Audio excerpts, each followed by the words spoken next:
Alors, je suis Michel Bourrelli, je suis docteur en pharmacie. J'ai été très longtemps militant de lutte contre le sida, je suis toujours, mais j'ai été militant actif et dans des associations. J'étais directeur de aide à Marseille, directeur de aide au siège à Paris, au siège national, directeur du CLIPS Île-de-France. Et puis maintenant, j'ai rejoint l'équipe du CESTIM, qui est une unité 1252 INSERM à Marseille, à l'Institut Hospitalier Universitaire, où je mène un certain nombre d'études avec mes collègues. Et entre autres, j'ai un gros projet d'ouverture d'un centre de recherche et de soins à Bamako, en lien avec l'hôpital de la Pitié et l'équipe de Christine Catlama et de Vincent Calvez et de Brigitte Autran pour mettre en place un laboratoire d'excellence et puis de la prise en charge, du suivi des personnes vivant avec le virus du sida à Bamako, au Mali.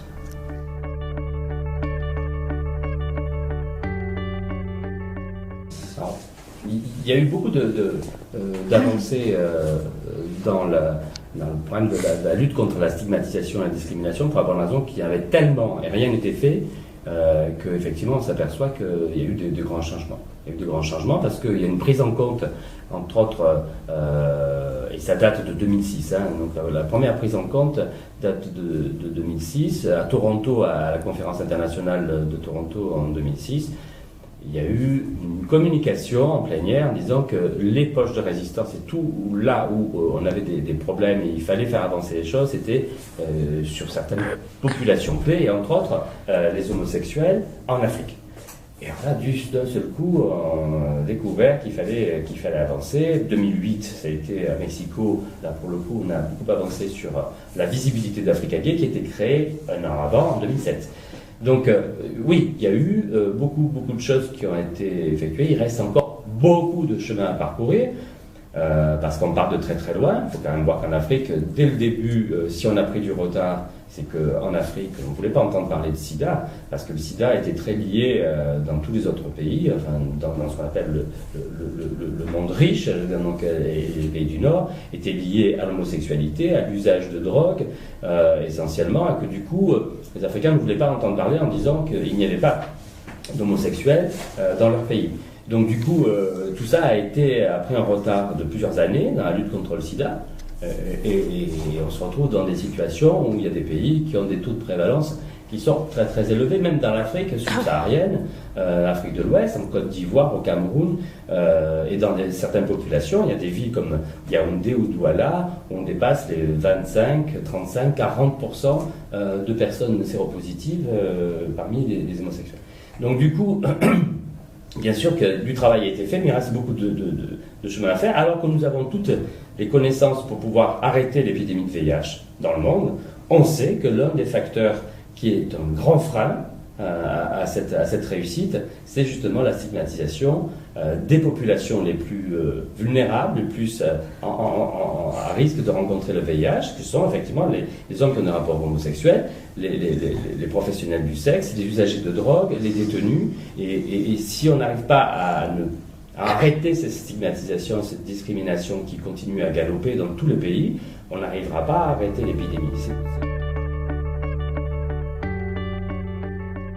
Pour la PrEP, pour le cas de la PrEP, que ce soit en France ou en Afrique, là, nous avons une étude qui est menée, qui s'appelle CoMSM PrEP, donc, qui est une cohorte auprès de gays séronégatifs dans 4 pays d'Afrique subsaharienne, Mali, Togo, Côte d'Ivoire et Burkina Faso, où on va implémenter la PrEP depuis tout début de l'année, donc le 1er janvier. Et on aura 500 personnes qui seront suivies sous PrEP, à la demande, ou en continu. Est-ce que c'est la panacée ou le miracle? Non, il n'y a pas de miracle dans le VIH, dans le traitement des VIH, il n'y a pas de miracle. C'est un outil supplémentaire, et il y a 30 ans, on aurait bien aimé avoir plusieurs outils. Donc, il y a 30 ans, on n'avait rien. On ne savait pas, avant 83, on ne savait pas quel était l'agent causal. Avant 85, on ne pouvait pas le dépister. Avant 87, il n'y avait pas de traitement. À partir de 96, il y a eu des traitements qui ont été un peu plus efficaces, mais l'intérêt, c'est d'ajouter des outils à la fois de prévention et de traitement. La PrEP est un outil qui fonctionne aussi bien que le préservatif, qui ne se substitue pas au préservatif, mais qui peut être substituée au préservatif, et c'est la personne qui décide ce qu'elle fait, je veux dire, en toute connaissance de cause lorsqu'il y a une information. Donc ce n'est pas la solution miracle, c'est un des outils supplémentaires qui se surajoutent, et s'il y en avait d'autres qui arrivaient, avec des gels microbicides, virucides, effectivement, pourquoi pas, ça serait super d'en avoir encore plus, parce que un seul outil ne peut pas convenir à tout le monde, et il faut en avoir plusieurs, et avoir le préservatif, avoir la PrEP, c'est quand même quelque chose qui est super pour des gens qui parfois oublient ou ne veulent pas utiliser le préservatif. Je pense que pour nous, qu'on soit chercheur ou clinicien ou associatif, l'intérêt c'est de pouvoir amener à toutes les personnes à prendre moins de risques, à se confronter moins au risque de rencontrer le virus du sida par tous les moyens possibles, et pas faire de l'idéologie. Il faut faire du pragmatisme. Tous ceux qui ont fait de l'idéologie se sont toujours cassés le nez. Le pragmatisme, c'est on a un virus, il faut l'éviter, on a des moyens, il faut les promouvoir de façon à ce que tout le monde puisse choisir quel est le moyen le plus adéquat, celui qui convient le mieux pour pouvoir éviter de se contaminer.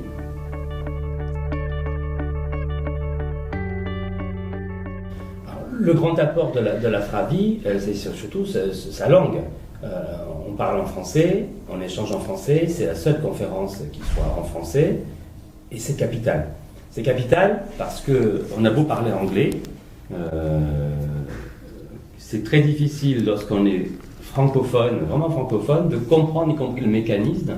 Il m'arrive très souvent de comprendre tous les mots et de ne pas comprendre le sens. Parce que parfois on a selon les anglo-saxons, des conformations du cerveau, des logiques qui ne sont pas tout à fait les mêmes, et donc du coup c'est plus difficile. Nous avons la chance de rassembler des pays francophones, d'Afrique francophone, qui sont souvent très abandonnés dans les conférences. Même s'il y a des cas, il y a la traduction, c'est compliqué, le temps d'arriver, le temps de comprendre, ça ne marche pas, pas de bonne traduction, etc. Là, on a la possibilité de rassembler, et la France, qui a été quand même un des grands pays dans la lutte contre le sida, par la découverte du virus, par les tests, etc.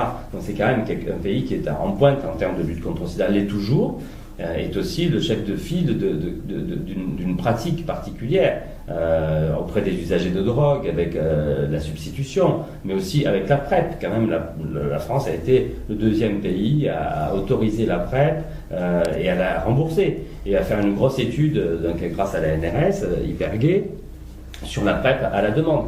Donc je pense que la Fravie, c'est la possibilité pour des gens qui sont francophones de se confronter et de continuer à s'enrichir des nouveautés et d'accepter. C'est-à-dire que parfois c'est très compliqué d'accepter que le pragmatisme doit l'emporter sur l'idéologie. Alors malheureusement, ça fait des années qu'on répète qu'effectivement il faut passer outre ce que l'on croit, ses propres croyances, qu'elles soient religieuses, qu'elles soient éducationnelles, qu'elles soient peu importe, et dire voilà, on a une maladie, on a un virus, il y a ça en face qu'on peut mettre, mais si vous ne nous croyez pas, ça va être compliqué. Ce dont on parlait tout à l'heure sur la stigmatisation et la discrimination, on voit bien qu'à chaque conférence, à chaque moment, on rassemble de plus en plus de personnes qui comprennent petit à petit, mais ça met du temps, que c'est un moyen. Et que quand on parle d'homosexuels, on ne parle pas de mariage gay. Donc on dit, si vous pouviez éviter de les mettre en prison, ça serait déjà une bonne chose. Parce qu'effectivement, si au Sénégal, si au Cameroun, il n'y avait pas autant de lois discriminantes, on ne serait pas dans cette situation-là, de taux très très élevés, parce que les gens se substituent au dépistage, ne vont pas dans les centres de soins, ont peur de se visibiliser. Donc la Fravie, c'est pour moi un bon moment pour échanger avec un bon niveau d'informations apportées par tout le champ, qu'il soit médical, qu'il soit de la recherche, qu'il soit du monde associatif, pour des expériences communautaires, individuelles aussi, qui vont pouvoir être traitées, des personnes trans en Afrique, en Iran. C'est un moyen de pouvoir s'échanger, construire toujours plus fermement une riposte adéquate à la lutte contre le sida. Les enjeux brûlants de la Fravie, je pense que c'est effectivement toujours arriver à ne pas être en retard. Ne pas être en retard sur les publics. On parlait tout à l'heure de chemsex, et je pense qu'on ne peut plus se permettre d'arriver après la bataille. Et donc du coup, c'est peut-être susciter l'envie de certains cliniciens, de certains chercheurs, de se positionner plus sur des problématiques nouvelles. Je pense par exemple aux personnes trans, séropositives, leurs besoins, ce qu'on peut chercher. On va faire une petite étude là-dessus, mais aussi les chemsexeurs, parce que il faut arriver à endiguer ces brèches qui sont faites dans la coque de notre bateau, qui flottent plutôt bien, puisque grosso modo on arrive à ne pas avoir une épidémie galopante, mais néanmoins, toutes les années, les personnes se contaminent et on n'arrive pas à faire diminuer, en France, mais dans d'autres pays aussi, à faire diminuer ces contaminations. Cette contamination qui, dans certaines populations, la prévalence est très très élevée. En Côte d'Ivoire, chez les gays, la prévalence dépasse largement les 10 ou 15%. C'est énorme.